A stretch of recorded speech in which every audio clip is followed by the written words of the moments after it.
자, 오늘은 이 행성의 운동에 대해서 공부를 해보도록 합시다. 앞에서 우리가 이제 원운동을 배웠죠. 원운동을 배운 이유는 뭐냐? 왜 배웠을까요? 그렇죠. 행성의 운동. 이 행성의 운동을 이해하기 위해서는 원운동에 대한 기본적인 지식이 필요한 거죠. 행성들이 원운동을 하기 때문에 원운동에 대한 이해가 선행돼야 되기 때문에 우리가 앞에서 원운동의 성질을 먼저 공부를 한 겁니다. 자, 행성의 운동에서 우리가 첫 번째 보면 이제 케플러 법칙이라고 나와 있는데, 케플러 법칙. 행성의 운동과 관련해서 이 케플러가 세운 법칙이죠. 그 케플러는 그의 스승 티코 브라헤가 평생 동안 모은 그 자료, 천체의 운행과 관련된 관측 자료를 갖다가 분석해서 뛰어난 어떤 수학적인 두뇌를 가지고 있던 케플러가 그 속에 들어있는 규칙성을 발견해서 법칙화한 거죠. 자, 그럼 이제 케플러 법칙은 크게 세 가지가 있죠. 뉴턴 운동 법칙처럼 세 가지가 있는데, 첫 번째 제1법칙, 교과서 48페이지를 참고하시면 되겠습니다. 제1법칙은 뭐죠? 그렇죠. 제1법칙은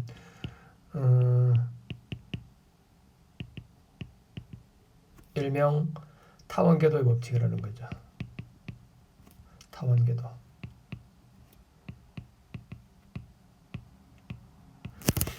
자, 그러니까 이거는 뭐냐면 그때 당시까지는 케플러가 이 1법칙을 발표하기까지는 사실은 행성들이 완전한 원이라고 생각했었죠. 그 궤도가.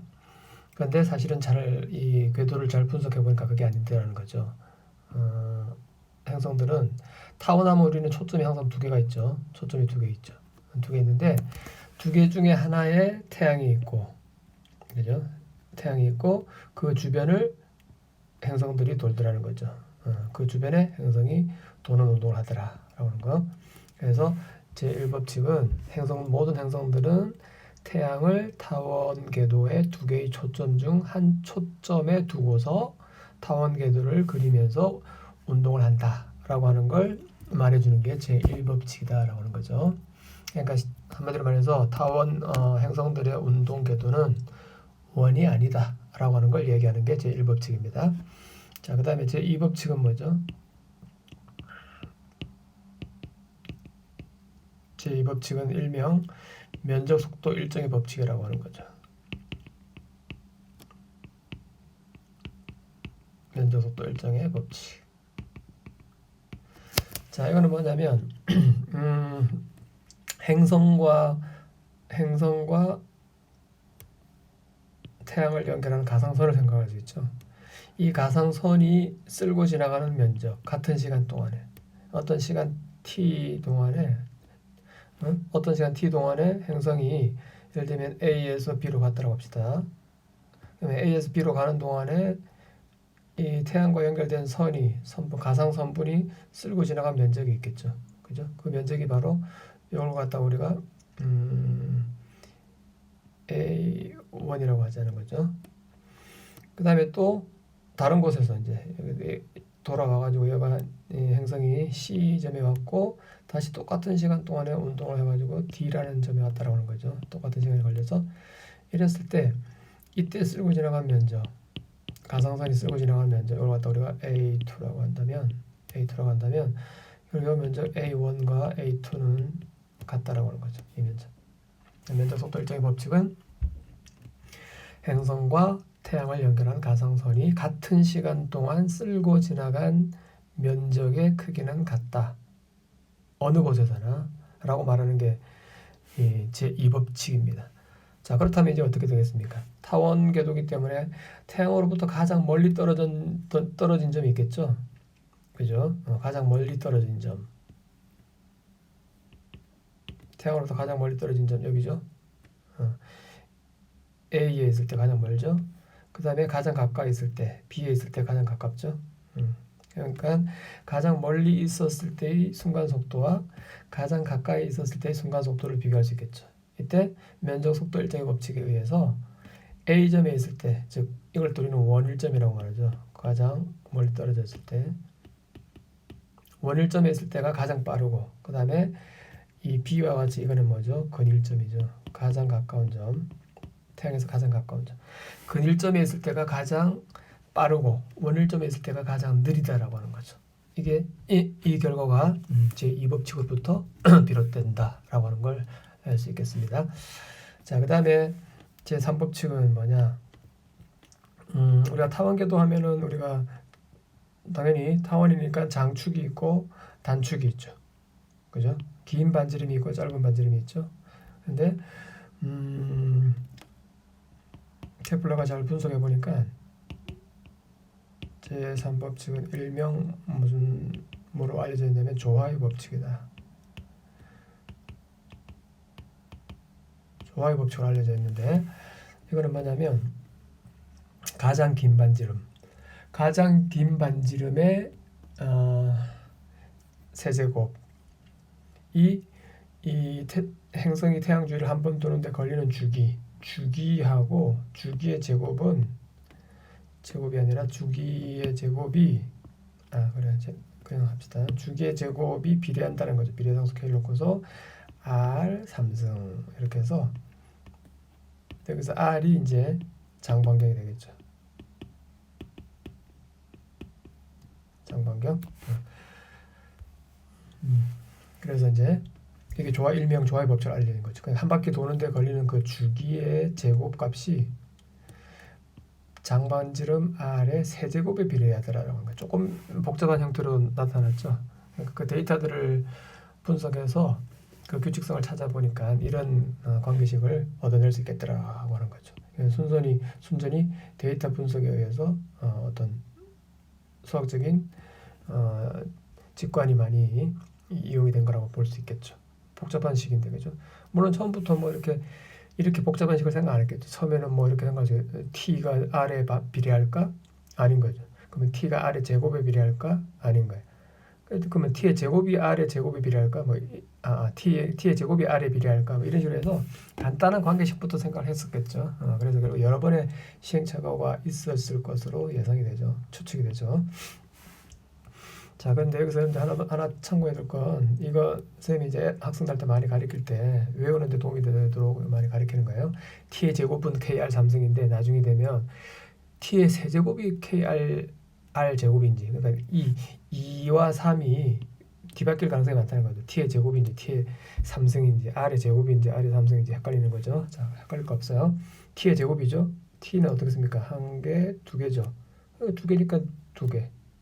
그 다음에 R은 어떻습니까? R은 1, 2, 3. R을 다시 쓰면 이렇게 쓸 수 있죠.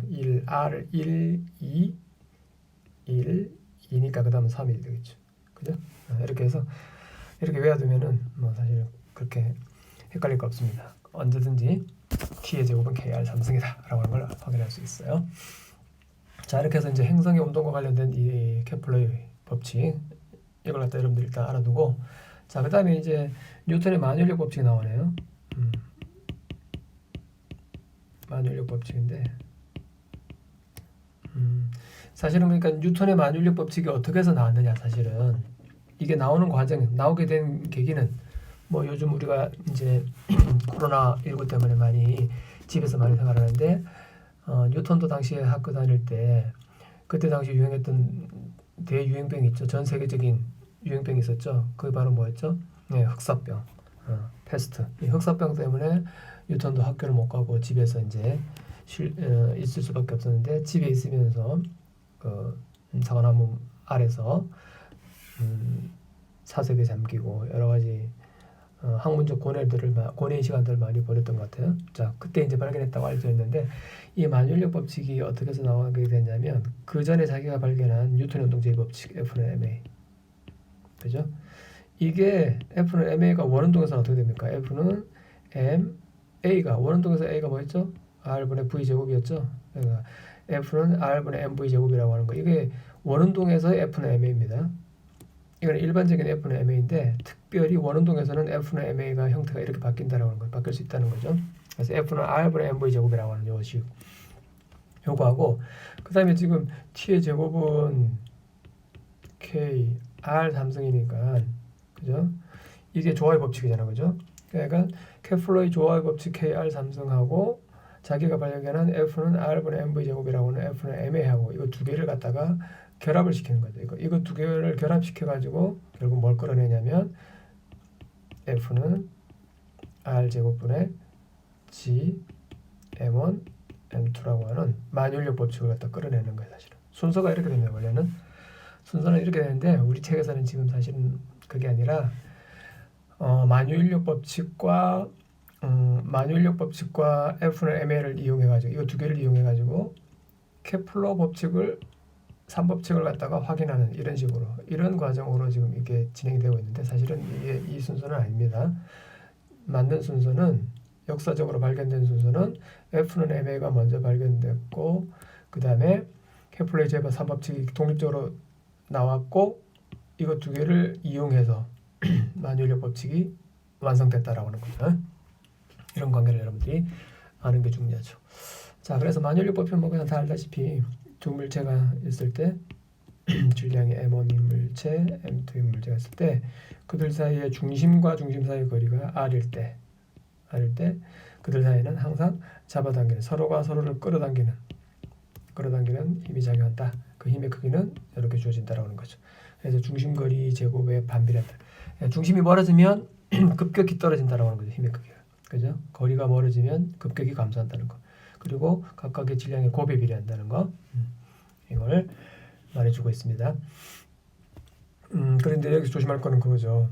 질량이 뭐 하나는 크고 이거 뭐 지구처럼 이렇게 지구라고 할까요? 지구처럼 이렇게 크고 하나는 사과라고 하자. 그러면 사과처럼 작으면 스몰 m이고 라지 m이다. 그러면 이 둘 사이에 작용하는 만유인력이라고 하는 것은 그렇죠. 마찬가지인 거죠. r 제곱분의 g 라지 m 스몰 m이라 할 때 지구가 사과를 잡아당기는 힘도 요거요. 사과가 지구를 잡아당기는 힘도 이거라는 거죠. 힘의 크기는 똑같다는 거죠. 그러니까 물체의 질량이 라지 m이냐 스몰 m이냐 상관없다는 거죠. 많은 학생들이 잘못 생각하기 쉬운 게 질량이 큰 물체는 큰 힘이 작용하고 질량이 작은 물체는 작은 힘이 작용한다라고 그렇게 잘못 생각하기 쉽다는 거죠. 그걸 조심해야 됩니다. 질량과 상관없이 똑같은 크기를 주고받는다 하는 거. 자, 그렇다면 어떻게 해서 그러면은 사과만 그냥 운동을 하고 지구는 가만히 있느냐? 이거는 이제 제2법칙의 문제인 거죠. 자, F는 MA에서 어떤 물체가 받는 가속도 A는 뭐죠? 자, A는 M분의 F라는 거죠. M분의 F. 그러니까 우리가 사과가 받는 가속도를 알고 싶으면 여기다 대입하면 되겠죠. M분의 사과가 받는 힘 R 제곱분의 G 라지 M 스몰 M. 이걸 푸는 거죠. 이걸 풀면 어떻게 되죠? 자, 이걸 풀어봅시다. 그러면 A는 M R 제곱분의 G 라지 M 스몰 M이 되겠죠. 그럼 스몰 M 없어지니까 결국 뭐예요? 여기서 나오는 게 가속도 A가 R 제곱분의 G M이라고 하는 거. 이게 나오죠.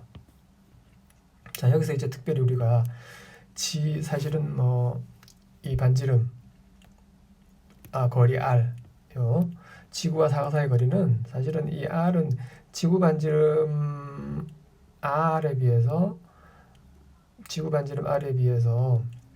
추가되는 높이는 사실은 지면으로부터 높이 h인 거죠. 지면에서부터 사과까지 요 높이 h니까 이 거리는 지구 중심까지 거리 반지름 r 이거하고 비교하면 비교가 안 되는 거죠. r이 엄청나게 h보다 크죠. 그렇기 때문에 사실은 지구 중심에서 사과까지 거리는 r 플러스 h지만 이걸 그냥 r이라고 놔도 무방하다는 거죠. 그래서 요것 때문에 h보다 r이 매우 크기 때문에. 자, 그래서 결국 가속도 a는 뭐가 되냐면 이 r 값이 그냥 지구 반지름 r이 된다는 거죠. 그래서 r 제곱분의 g m이 된다는 거죠. 라지 m. 이렇게 해서 이 값을 갖다 우리는 뭐라고 두느냐면 이걸 갖다 우리는 중력가속도 g라고 두는 거죠. 중력가속도 g는 지구 반지름 r의 제곱분의 만유인력 상수 g에다가 지구의 질량 m이라고 하는 거죠. 그죠? 이렇게 해서 요게 우리가 말하는 중력가속도다. 지표면 뭐 이 스몰 h가 사실은 뭐 지표면상에서 뭐 대략 뭐 한 수백 미터 내에는 거의 같다라고 보는 거예요. 우리가 일상적으로 생활하는 공간 내에서 그 거리는 그냥 수십 미터, 보통 그렇게 안 되죠. 수미터 이내 이렇게 되니까 이 h 값이 작기 때문에 그냥 r로 해서 우리가 생활하는 공간 내에서 중력 가속도 값은 그냥 이렇게 주어진다라고 해도 무방하다라고 하는 거죠. 물론 이제 h가 굉장히 커져가지고 저 위에 그냥 뭐 수백 미터, 수천 미터 이렇게 가버리면 이제는 r에 비해서 그냥 무시할 수는 없는 거죠. 근데 그때는 정확한 값을 계산해야 되겠고 어쨌든 약해지겠죠. 올라갈수록 거리 r 값이 멀어질수록 중력 가속도는 작아진다라고 하는 거 당연한 얘기죠. 자, 그러면 이제 그래서 이제 이게 이제 계산해 보면 이게 대략 우리가 잘 알려진 9.8m/s 제곱이라고 하는 게 나온다라고 하는 거죠. 그러면 태양은 어떻게 될까? 지구의 가속도도 구할 수 있겠죠. 자, 지구의 가속도 a 어스라고 할까요? 지구의 가속도 a 자, 지구의 가속도 e는 지구의 질량분의 지구가 받는 힘 뭐예요? 똑같죠? r 제곱분의 g 라지 m 스몰 m 이거죠. 그럼 이걸 계산하면 어떻게 돼요? r 제곱 라지 m g 라지 m 스몰 m 이렇게 되죠. 그럼 라지 m 없어지네, 그죠? 그럼 이걸 계산하면 어떻게 되죠? r 제곱분의 g 곱하기 스몰 m이 된다는 거죠. 이게 지구의 가속도라는 거죠. 그럼 차이가 뭐죠? 물체의 가속도하고 비교를 해볼까요? 차이가 뭐야? r 같죠? 만유인력 상수 같죠? 질량 차이죠, 질량. 여기는 지구의 가속도를 물체의 가속도를 계산할 때는 지구의 질량을 곱해줬지만 지구의 가속도를 계산할 때는 물체의 질량을 곱해준다는 거. 그만큼 차이가 난다는 거죠. 그래서 이거는 뭐 거의 결국 지구의 가속도 비하고 사과의 가속도 비는 결국 그들의 질량 값에 반비례한다라고 하는 거죠. 그죠? 그래서 그렇게 차이가 나기 때문에 거의 없는 거하고 같으니까 라지 m에 비해서 라지 m이 스몰 m에 비해서 매우 크기 때문에 결국에는 물체의 가속도 g가 지구의 가속도 e에 비해서 매우 크다라고 하는 거죠. 그죠? 그래서 그냥 물체만 움직인다라고 생각해도 무방하다라고 하는 거죠. 자, 이런 이제 그 중력 가속도에 대한 고찰이 이제 50페이지 보면 그 나와 있죠. 금방 선생님이 설명한 거 그게 나와 있습니다.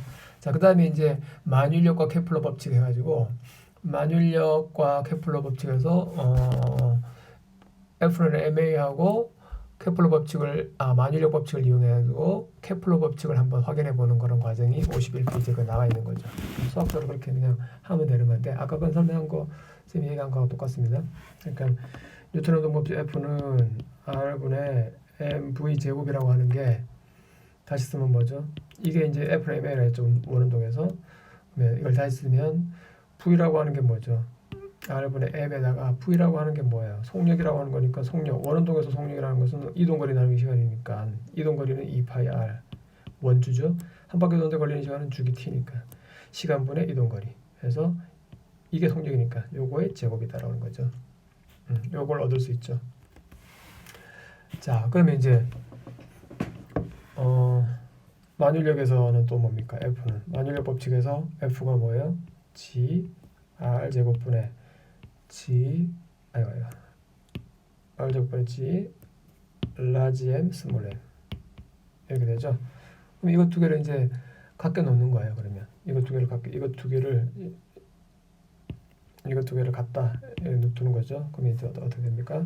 이거는 R분의 M에다가 T 2파이 R의 제곱 이렇게 되겠죠.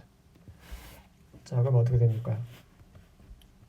이걸 다시 요걸 갖다가 T의 제곱에 대해서 푸는 거죠. 그럼 T의 제곱에 대해서 풀면 여기서 T의 제곱에 대해서 풀어요. 풀면 어떻게 되죠? T의 제곱에 대해서 풀면 일단 스몰 m 없어지겠고 T의 제곱 이쪽으로 와요.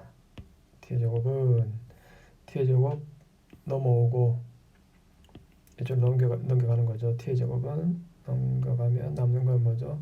2파이 4파이 제곱이 되겠죠. 제곱 풀면 곱하기 R 제곱 여기 또 R이 있었죠. 그죠? 그럼 R 제곱 R은 없어지네.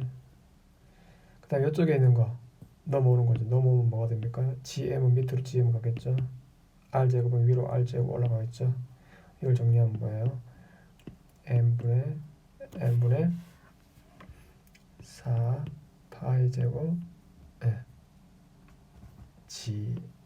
n분의 4 파이 제곱 곱하기 r 3승이 되겠죠.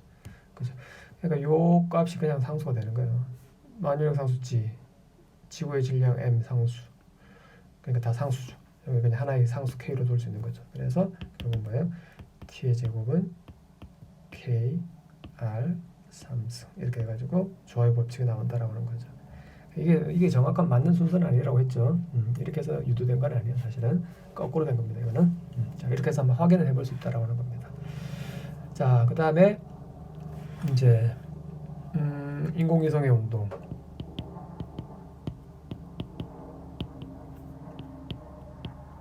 인공위성. 그러니까 인공위성도 행성처럼 인위적으로 만든 위성이라는 거죠. 우리의 행성, 태양 주위의 행성 같은 거는 지구 주위를 돌고 있는 달이라고 하는 것은 자연적인 행성이지만 사람들이 이제 기술과 문명이 발달해서 이 물리 법칙을 이용해 가지고 이제 이 지구 주위를 도는 인공적으로 만든 위성을 만들었다는 거죠. 그래서 이제 인공위성들이 많이 지금 쏘아 올려져 가지고 지금 현재 매우 많은 숫자들의 위성들이 지금 주위를 돌고 있는데 얘네들 같은 경우에 이제 마찬가지로 똑같이 우리가 한번 생각해 볼 수 있다는 거죠. 자, 인공위성의 운동에서 한번 생각해 볼까요? 자, 먼저 F는 MA를 적용해 보면 F는 MA에서 F는 R분의 MV 제곱이니까 인공위성이 지구가 이렇게 있고 반지름이 R이고 지구 위에 인공위성이 이렇게 이렇게 해서 돌고 있다라고 하면 그죠? 요 높이가 h다. 지면으로부터 높이가 h인 곳에서 인공위성이 떠서 얘가 지금 돌고 있다라고 할 때 자, 반지름은 뭐가 됩니까? R 플러스 h가 되겠죠. R분의 mv 제곱이니까 질량 m 인공위성 질량 곱하기 속력 v의 제곱 이렇게 되겠죠. 그죠? 이게 이제 R분의 mv 제곱 F는 ma죠. 그러면 이제 만유력은 뭐예요? F는 R분의 R 플러스 h 제곱 R 제곱분의 G 라지 m 스몰 m 이게 되겠죠. 그러니까 결국 뭡니까? 이 만유 인력이라고 하는 이 힘이 R분의 mv 제곱이라고 하는 이 구심력 역할을 한다라고 하는 거죠. 지금 상황에서는. 그죠? 쌤이 앞에서 얘기했죠. 원운동할 때 구심력이라고 하는 거는 특별한 힘이 아니라 했죠. 모든 원운동을 일으키는 원인이 되는 힘을 총칭해서 구심력이라 한다 했죠. 그래서 지금 상황에서 인공위성의 운동이라는 지금 현재 운동 상황에서 분명히 인공위성은 지구 중심으로 해서 원을 그리면서 돌잖아. 그죠? 원을 그리면서 오네. 그러면 뭐가 필요하다? 구심력이 필요하다는 거죠. 그럼 그 구심력이 뭐냐? 그 구심력이 지금 현재는 둘 사이에 작용하는 만유인력밖에 없는 거죠. 그러니까 만유인력이 구심력 역할을 한다. 그래서 R 플러스 H의 제곱분의 G 라지 M 스몰 m 이 구심력 이 만유인력이 구심력 R 플러스 H분의 mv 제곱 역할을 한다는 거죠. 그래서 이거 두 개를 각각 놓을 수 있다라는 거죠. 대입한 거예요. F에다가 요 만유인력을 구심력 F에다 대입을 한 거다라고 하는 거죠. 자, 그럼 이제 여기 스몰 m 없어지니까 그리고 R 플러스 H, R 플러스 제곱 하나 없어지네요. 그럼 여기서 우리 바로 나올 수 있는 게 뭐냐? V 값을 구할 수 있는 V는 뭐가 되는 거죠? 그렇죠. 루트 씌우면서 V는 루트 R 플러스 H분의 GM이다 라고 하는 결과를 얻을 수 있겠죠. 이게 바로 뭡니까? 높이 H인 곳에서 원운동하는 인공위성의 선속도 원주를 따라 도는 속력 V 값이다 라고 하는 거죠. 무슨 말이냐면 R 플러스 H인 곳에서 원운동을 하려면 이 속력이 있어야 된다는 거죠. 이 속력이 주어져야만 R 플러스 H인 곳에서 원운동을 할 수 있다라고 하는 얘기죠. 그럼 우리가 여기서 알 수 있는 사실이 뭡니까? 이 식으로부터 알 수 있는 게 H가 커질수록 루트 값에 반비례하니까 H가 커질수록 V는 작아도 된다라고 하는 거죠. 그러니까 여기서 인공위성을 처음에 쏘아서 돌릴 때 처음에 이렇게 올라가서 띄운 다음에 얘를 갖다 수평방향 속도를 주는 거예요. 그래서 줄 때 이 필요한 속도 값이 있는데 이 값이 H가 커질수록 작아진다는 거죠. 그죠? 이게 점점 작아져가지고 만약에 H 값이 거의 지면에 붙어서 돈다라고 하면 어떻게 될까요? 그렇지. H가 만약에 0으로 간다라고 하면 어떻게 돼요? h가 0일 때는 지면을 따라 거의 뭐 지면에서 떠서 지면에서 살짝 떠가도 돈다라고 할 수 있겠죠. 그러니까 지면을 따라 도는 경우죠. 그럼 h값 제로 넣어버려야 되겠죠. v1 해가지고 v1이라고 둡시다. v1은 루트 뭐가 됩니까? r분의 gm이 되는 거죠. 이게 뭡니까? 지구 반지름 대입하고 만유력 상수 대입하고 지구 질량 대입해서 루트 값을 계산해서 나온 값, 이 값이 바로 뭐냐? 이게 바로 제1 우주 속도라고 하는 거죠. 제1 우주 속도. 이게 뭐 얼마 한테 계산해보면 얼마 나오겠죠? 이게 뭐 초속 뭐 대략 뭐 10km/s 뭐 내외 이렇게 됩니다. 지금 정확한 값은 쌤이 못 외우겠는데, 이거 무슨 말이냐면 1초에 10km를 가는 속력, 엄청난 속력이죠. 그래서 이걸 갖다 이제 우리는 엄청난 속도이기 때문에 우주 속도라고, 우주라는 말을 붙여. 제1 우주 속도란 뭐냐? 지구 표면이 완전히 매끄러운 구라고 생각할 때 그 지표면을 따라서 살짝 떠가지고 지표면을 따라서 떨어지지 않고 계속 원운동을 할 수 있는 속력, 이게 바로 제1 우주 속도인데 그 값이 대략 뭐 10km, 1초에 10km입니다. 초속입니다. 시속도 아니고 1초에 10km를 가는 속력으로 쏘면, 수평방으로 던지면 이 물체는 떨어지지 않고 원을 따라서 계속 돈다라고 하는 거죠. 이게 제1 우주 속도예요. 자, 그냥 그렇게 참고를 해두면 되겠고, 그 다음에 이제 얘가 이제 도는데, 우리가 24시간에 한 바퀴를 돌게 한다면 어떻게 되겠습니까? 그는 지표면에 있는 모든 물체들의 원운동의 그 각속도가 똑같죠. 그 각속도하고, 그러니까 그 각속도가 똑같은데 그 값이 되기 위해서는 어떻게 되냐? 지면 뭐 36,000km 이렇게 나오죠, 보통. 그래서 정지 위성 궤도 같은 거, 이런 거. 위성 궤도는 주기가 24시간. 한 바퀴 도는데 걸리는 시간이 24시간이 되는 그런 거. 그죠? 그 속력. 그 속력이 되기 위해서는 이 h가 얼마가 돼야 되느냐는 거죠. h가. 이게 대략 36,000km.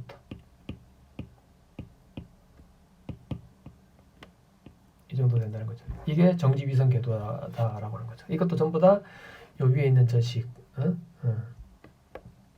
요 V값이 나오니까 24시간에 한 바퀴를 돌아야 되니까 V값이 나오죠. 그래서 V값 해가지고 대입해서 R 플러스 H분의 GM 여기서 대입해서 요 H를 구한 거죠. 요 H를 구하면 36,000km 된다고 하는 거죠. 자, 이런 식으로 해서 우리가 정지 위성 궤도는 왜 필요한 겁니까? 그렇죠. 지구 표면과 지금 같은 각속도로 돌기 때문에 지표 어디에서 보더라도 얘는 정지해 있는 거죠. 알겠죠? 사실은 정지해 있는 게 아니죠. 지구와 같은 각속도로 돌고 있는 거죠. 같은 선속도가 아니에요. 지표면과 같은 각속도, 같은 시간에 같은 각도를 회전하기 때문에 항상 내 머리 위에 있는 거예요. 그렇기 때문에 정지해 있다라고 정지한 것처럼 보이는 거죠.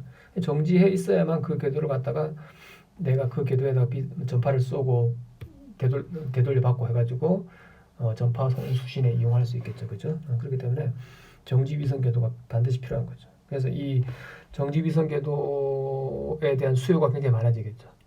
통신 위성 같은 거 띄우려면 전부 다 이렇게 해야지. 통신 위성이 정지 위성 궤도 아니란 다른 궤도에 있게 되면은 지구에서 봤을 때 계속 움직여요. 움직이면 얘가 돌아다닌다는 얘기이기 때문에 통신에 이용할 수 없겠죠. 일정한 위치에서 계속 반사해가지고 일정한 위치를 쏘아줘야 되는데 움직여버리면 안 되겠죠. 그러니까 정지 위성 궤도가 굉장히 중요한 궤도예요. 가장 가치 있는 궤도가 정지 위성 궤도예요. 그래서 이 궤도를 갖다가 서로 많이 점유하려고 이렇게 많이 하죠. 그러니까 정지 위성 궤도에는 굉장히 많은 통신 위성들이 지금 올라와서 떠 있다라고 하는 거 알 수 있겠죠. 자, 그래서 이제 이 정도로 여러분들이 이해를 해주면 됩니다. 인공위성과 관련해서. 그다음에 뭐 또 우리 책에서는 또 뭐 이 정지 위성도 케플러 제3법칙을 만족한다라고 하는 걸 가지고 다시 한번 대입해가지고 문제를 한번 풀어본 겁니다. 그거는 뭐 특별히 확인해 보면 되겠고, 자, 이렇게 해서 이제 우리가 행성의 운동과 관련해서 기본적으로 알아야 될 내용들을 학습했습니다. 자, 오늘 여기까지 하도록 하겠습니다.